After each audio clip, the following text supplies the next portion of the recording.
अस्सलाम वालेकुम। आज एक कॉमन मसले के बारे में बात करते हैं कि सर्दियों के मौसम में सर के अंदर खुश्की बढ़ जाती है।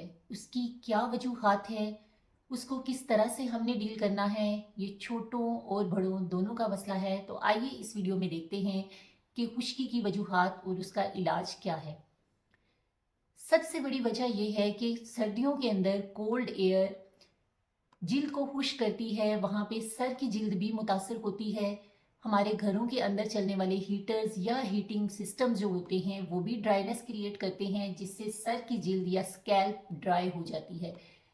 तीसरी चीज़, जब हम पानी कम इस्तेमाल करते हैं वो भी स्किन की हाइड्रेशन को अफेक्ट करता है। जब स्किन की हाइड्रेशन अफेक्ट होती है तो सर की जिल्द जो है वो उसका टर्नओवर बढ़ जाता है, वो ड्राई होके शेड होना स्टार्ट हो जाती है और वो खुश्की के फ्लेक आपके सर के साथ साथ आईब्रोज के अंदर, कानों के पीछे और चेहरे के ऊपर नमूदार होना स्टार्ट हो जाते हैं। ये खुश्की जहाँ पे खारिश क्रिएट करती है वहाँ पे उसके साथ साथ बाजुकात सर की जिल्द सुर्ख होना स्टार्ट हो जाती है और वहाँ पे एलर्जिक रिएक्शन अपीयर हो जाता है।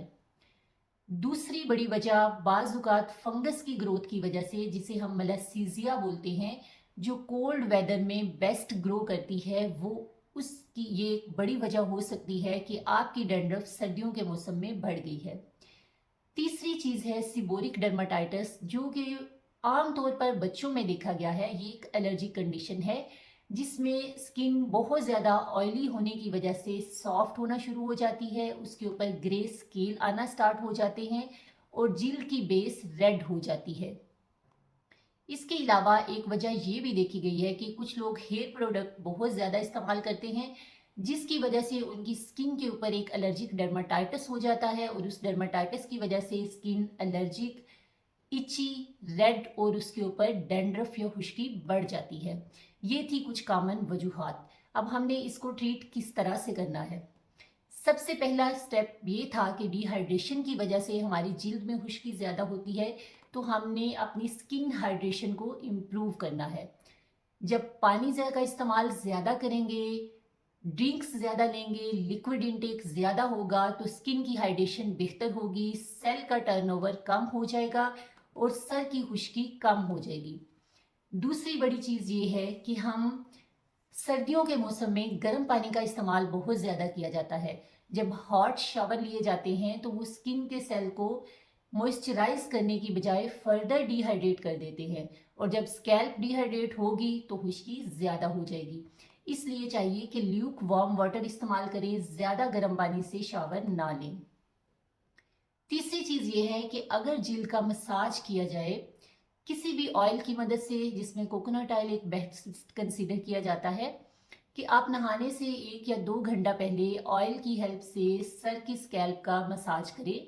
मसाज करने से ब्लड फ्लो बढ़ेगा, स्किन की हेल्थ इंप्रूव होगी, स्किन के सेल्स को न्यूट्रिशन मिलेगी और उनकी खुश्की कम हो जाएगी।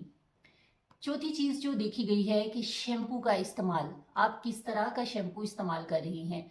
अगर आप रेगुलर शैम्पू करेंगे, जो कि हफ्ते में 2 या 3 से ज़्यादा दफ़ा रिकमेंडेड नहीं है, और शैम्पू भी ऐसा होना चाहिए जिसके केमिकल ज़्यादा हार्श ना हो स्किन के लिए। अदरवाइज ओवर शैम्पू या अंडर शैम्पू दोनों कंडीशन आपकी डैंड्रफ को बढ़ा सकते हैं।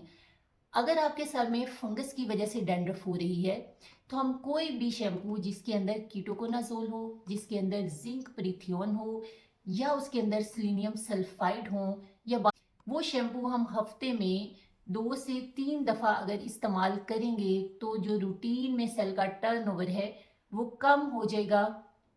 जो सर में खुश्की बढ़ रही है वो कंट्रोल रहेगी, या अगर फंगस की वजह से है तो फंगस जो है वो उसकी ग्रोथ कम हो जाएगी। Thank you.